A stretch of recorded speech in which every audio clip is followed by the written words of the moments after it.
ADM Naveen ബാബുവിൻ്റെ മരണത്തിൽ CBI അന്വേഷണം വന്നാൽ PP ദിവ്യ മാത്രമല്ല CPM സംസ്ഥാന സെക്രട്ടറി MV ഗോവിന്ദൻ്റെ ഭാര്യ PK ശ്യാമള ഉൾപ്പെടെയുള്ളവർ നേതാക്കൾ കുടുങ്ങും.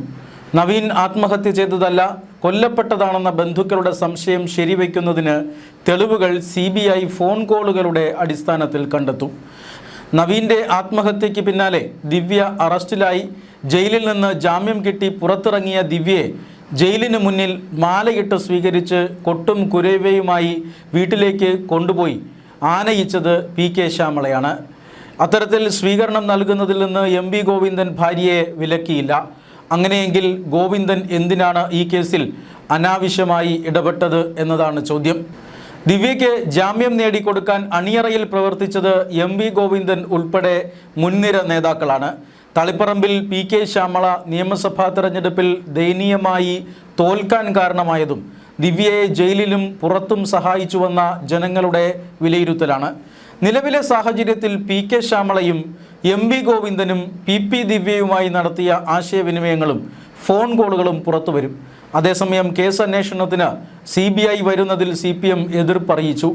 ഇനിയുള്ള ദിവസങ്ങളിൽ കണ്ണൂരിൽ പാർട്ടി അവരുടെ വിവരദോഷികളായ ചാവേറുകളെ കളത്തിലിറക്കി പ്രതിരോധം തീർക്കുമെന്ന് വ്യക്തമാണ്.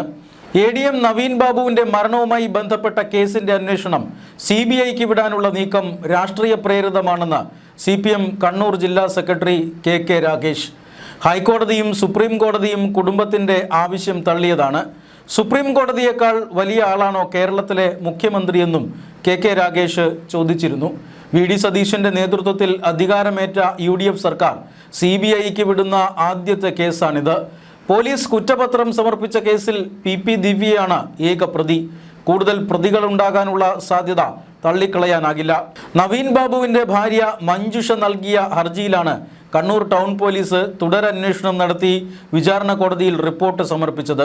പോലീസ് സമർപ്പിച്ച കുറ്റപത്രത്തിലെ 13 പിഴവുകൾ ചൂണ്ടിക്കാട്ടിയായിരുന്നു തുടരന്വേഷണം വേണമെന്നാവശ്യപ്പെട്ട് മഞ്ജുഷ കോടതിയെ സമീപിച്ചത്.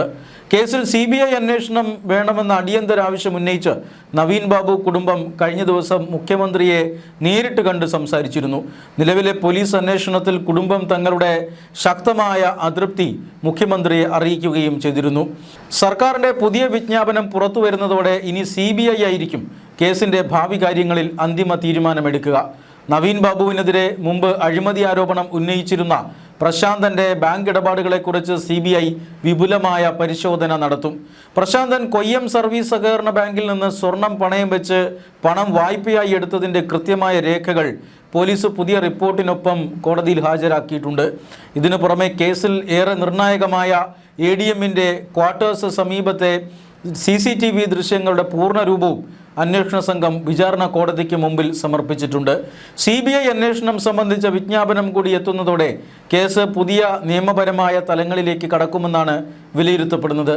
നവീൻ ബാബുവിൻ്റെ മരണത്തിൽ CBI അന്വേഷണം എതിർക്കാൻ കാരണം CPMുമായി ബന്ധപ്പെട്ട ദുരൂഹതകൾ പുറത്തുവരുമെന്ന ഭയമാണെന്ന് VD സതീശൻ നേരത്തെ പറഞ്ഞിരുന്നു.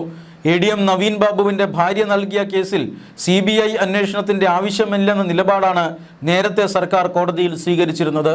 2024 ഒക്ടോബർ 15-നാണ് കണ്ണൂർ പള്ളിക്കുന്നിലെ ക്വാർട്ടേഴ്സിൽ നവീൻ ബാബുവിനെ മരിച്ച നിലയിൽ കണ്ടെത്തിയത്.